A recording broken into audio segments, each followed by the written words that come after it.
A meeting, you have a definitive end to it. It is to achieve this desired end result. We either did it or didn't. It was a success or a failure. It was a waste of time or it moved us closer towards our objective.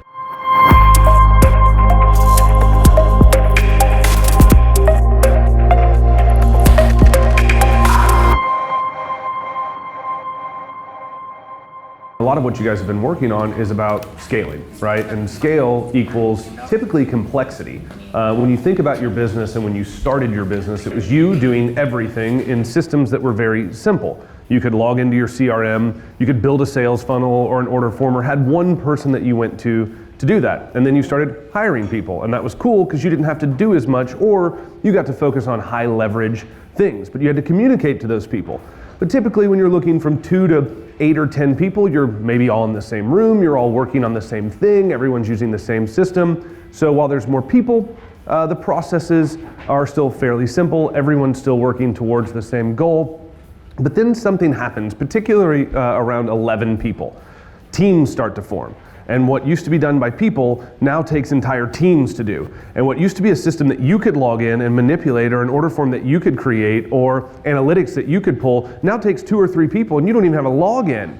So complexity comes at scale, right? You start to scale your business. Stuff that used to be simple, that used to take a few people and 1 or 2 systems, now takes teams of people and systems that you can't even spell, and your team decided not to give you a login, which is probably good. But now what you have to do is wrangle all of these people and make sure that they know enough and they're all going in the right direction. So a couple of things just to get out there. I'm not a fan of like open door policy, open book accounting. I'll tell you anything you ever want to know, just ask, because I can't give enough history. I can't tell them everything they need to know to make a decision. So you have to be really, really intentional about what you share to make sure that your team members feel informed and they know not only what you're doing, but why you're doing it and how what they do, what their team does, fits into your overall plan, right?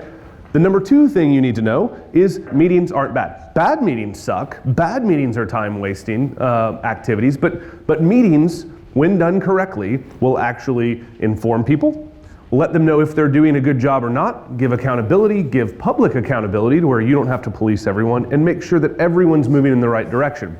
There's this big movement right now of less meetings, right? All meetings are bad. I just don't agree with it. What I'm going to do is break down a structure that I believe will allow you, whether you have a team of 5 or a team of 50, to establish your goals, communicate your goals, make sure that everyone knows how they fit into those goals and the activities that they should be doing to move towards those goals, and build accountability back into an organization that's maybe floundering or lost some. So kind of break down this team communication framework. This is kind of what we do at Digital Marketer. I think it's given us a lot of success in going from a small team to a team of about 53 right now. I can tell you, like pretty much anything else we do, and especially anything else we teach, it's usually come from doing it the wrong way for quite a long while, and that going poorly. So for us, we're going to give a kind of a hierarchy of meetings, like where do goals and meetings come from? Because again, arbitrary meetings are bad, but meetings that lead towards a desired end result are good. So for us, everything kind of starts with a quarterly strategic planning session. The executive team goes off site for 2 days, and we do strategic planning to set goals. And really for us, we set our WIG, our wildly important goal, and I'll kind of break that down. The next meeting that we have at Digital Marketer is our monthly revenue projections. And I think we do that a little differently based on, again, some failures and some assumptions that were just inaccurate that caused us to try to pull the wrong lever to fix things when revenue was off. So that's monthly. Then we do weekly team and all hands meetings. So every team has a weekly meeting, but they're all reporting to each other on the same types of things. And then an all hands meeting. So the company right here, every Wednesday, we stand up and do an all hands meeting for every member of the Digital Marketer team. We have a few members of the team that aren't in office. We live stream that meeting. Everyone attends this meeting. It is mandatory unless you're on vacation or PTO. Then we have a revenue check-in and what I like to call a gap meeting, right? So twice a week, hopefully only once, but twice a week we slot time for a revenue check-in. Like after we've established what revenue is going to be for the month,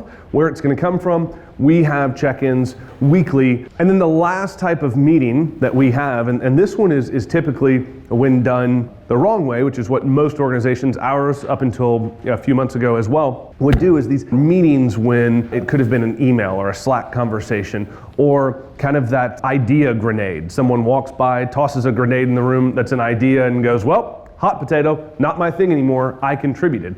That's bad, right? Nothing actually happens from those types of meetings. A meeting, you have a definitive end to it. It is to achieve this desired end result. We either did it or didn't. It was a success or a failure. It was a waste of time or it moved us closer towards our objective. Which one? All right, so some homework that I strongly encourage you to do, but I have no way of enforcing. Schedule a 2-day offsite with your team, with key members of your team. Maybe you don't have an executive team. Maybe it's directors, maybe it's managers, maybe it's individual contributors. Schedule a 2-day offsite and walk through the process that we talked about. Schedule weekly team WIG meetings, right? Pick a WIG, pick your leading indicators, schedule the meetings, hold people accountable to reporting on them. Institute a weekly all hands meeting. Right, if you believe that getting all of your company aligned to the same goal and committed to that goal and bought in is a good thing, it starts with you communicating, are you getting closer to it or further away, right? Institute bi-weekly revenue meetings. I'll tell you that single meeting has been responsible for not only clarity, focus, but amazing revenue growth at Digital Marketer. It wasn't a new campaign, it wasn't a new webinar. Those things are great, but looking at what's working and what's not has absolutely been tied back to massive revenue growth. And then institute a meeting policy. Don't say all meetings are bad, don't accept every meeting that's offered. And there you go.